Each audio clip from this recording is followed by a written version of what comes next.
As we respond, my administration is using every tool at our disposal to protect American businesses and consumers from rising prices at the pump. As I said last week, defending freedom will have cost for us as well and here at home. I'm going to take robust action to make sure the pain of our sanctions is targeted at the Russian economy, not ours. I want to limit the pain the American people are feeling at the gas pump.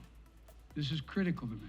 Assembled here today are issuing a new decree to be heard in every city, in every foreign capital, and in every hall of power.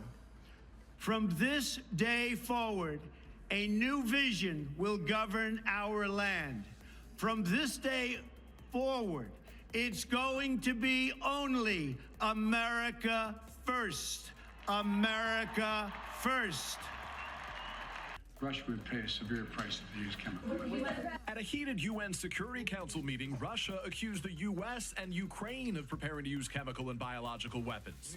What the U.S. is blasting as lies. Putin is an aggressor. He is the aggressor, and Putin must pay the price. President Biden's new sanctions also ban several Russian imports, including caviar, vodka, and diamonds. We've gone from incompetent by the Biden administration to this move is dishonorable. The idea that we're going to send in offensive equipment and have planes and tanks and trains, that's called World War III.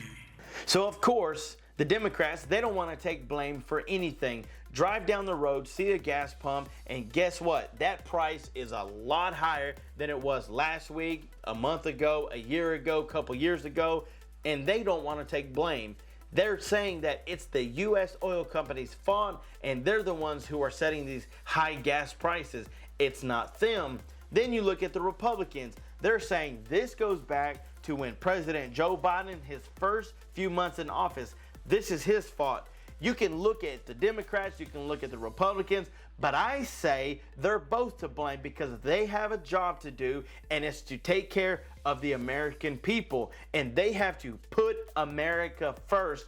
I understand helping people. I get that, and I understand sending them money and funding because they need it. But what about the American people? Can I ask you, which country are we living in? Are we living in Ukraine or are we living in the United States? Trust me, I'm all for helping people out and standing with Ukraine. But why do we have to suffer in order to help someone else out? That doesn't make any sense, and no one is taking accountability. This is one thing that was said, and I know Trump was hard, he was mean, he was cold, but there's one thing that they had an ideology of was to keep America first. They set a policy by the Trump administration, and they aim to achieve it, to keep America first. We take care of our American people, then we can help everybody else out because that's what we're supposed to do. We're supposed to help. And everybody is saying that Trump was this and that, and I get it. You have your opinion, that's fine,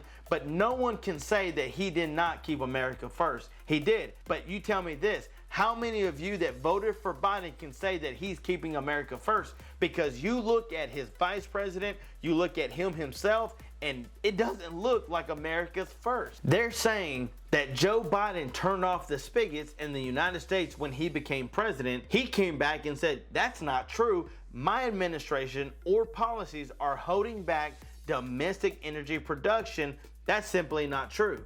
He said, everything that I've done since I've been in office, we've done more in my first year than Donald Trump in his first year, and we're on track to set a record of oil production next year. Okay, I get that, but they have 9,000 permits to drill now. They could be drilling right now. They could be drilling last year, they could have drilled last week, they could have drilled yesterday, but they're not using them for production. That's their decision. These are the facts. And this is what nobody's wanting to lay out on the table. So who's making the call? Wait a minute, I thought Joe Biden was the president. Doesn't seem like a president to me who's blaming everyone else for why we're not drilling in the United States, why we're not drilling and getting oil to take care of the American people. It doesn't make any sense. So let me tell you what the Democrats are doing. They are creating a plan to issue quarterly checks to Americans by taxing these oil companies that are posting some huge profits. I can promise you this, if there was ever a oil company that voted for a Democrat, they are regretting it now. Let's be honest. The Democrats, they introduced a bill on Thursday to tax the largest oil companies, which are recording their biggest profits in years, taking it out on the American people. That doesn't make any sense. And use the money to provide quarterly checks to Americans that are facing these high inflation costs, having to pay all these high prices. The legislation would apply only large firms like ExxonMobil that produce or import over 300,000 oil barrels a day and exempt smaller companies. So I understand they're wanting to hit the big guys and make them pay. And what they're wanting to do is that they're going to take from one just to take care of another. The plan would also establish quarterly monthly program to provide direct payments to Americans struggling with rising prices. The income thresholds in the bill are similar to those of the third stimulus check issued last year. Individual tax filers making under $75,000 are eligible to get this, and couples making $150,000 would receive the payments. At $120 a barrel, single filers would receive $240 a year, and joint filers would get $360. The bigger thing is that it's gonna save everyone money. If you're big oil and you look at this, you're not gonna wanna pay this tax. So you're gonna go and be willing to lower the prices. So they're pretty much giving these big oil companies a decision to say, either you lower the prices or get ready because you're about to pay a whole lot of tax on this. And so the plan faces long odds to become a law because the Republicans are opposed to the tax hikes, and they're trying to tell the Democrats that, hey, this is crazy. But you know how the Democrats are. They're saying that this is a step that we're taking to inflict further pain on Putin. They're trying to ban on the oil, ban on the imports, ban all the seafood, ban the vodka. What is Joe Biden doing in place of us banning that? What is his game plan? Why hasn't he said, guess what? We're going to start drilling in the United States, and we're going to start production starting this day, and we're going to start lowering these prices immediately. But nothing has happened. We're seeing these prices that are surging across the board, not just in one state, but the entire United States.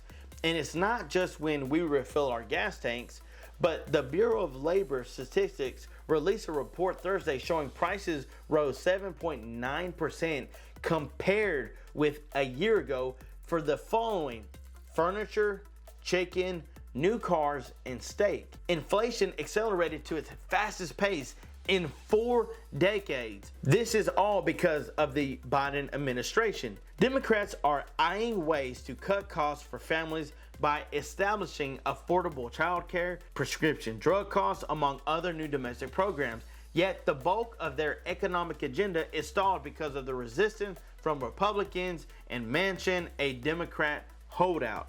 In the short run, Democrats have floated suspending the 18 cents a gallon federal gas tax to provide some help at the pump, but that seems unlikely to overcome the strong Republican resistance as well. Biden has stood up to say that he will try and limit what Americans are paying at the gas pump, as you know what, they're slapping Russia with more sanctions, and he said this is critical to me. But then he turns around and he says that, hey, freedom costs, and so get ready because you're about to pay for freedom. Well, whose freedom is he talking about? We have freedom. So why are we paying? Why are we having to pay so much in inflation? And then let's add something else on. Let's just go ahead and rise gas up to $10, and that way it takes care of everything. That's not how things work. Let me know your comments below. Thank you so much for watching this video. Let me know what you feel about it. If you voted for Trump, if you voted for Joe Biden, and let's talk about the pros and the cons of both. Who would you rather have as president right now? Would you rather have Trump, or would you still remain with Joe Biden and saying he's gonna turn it all around?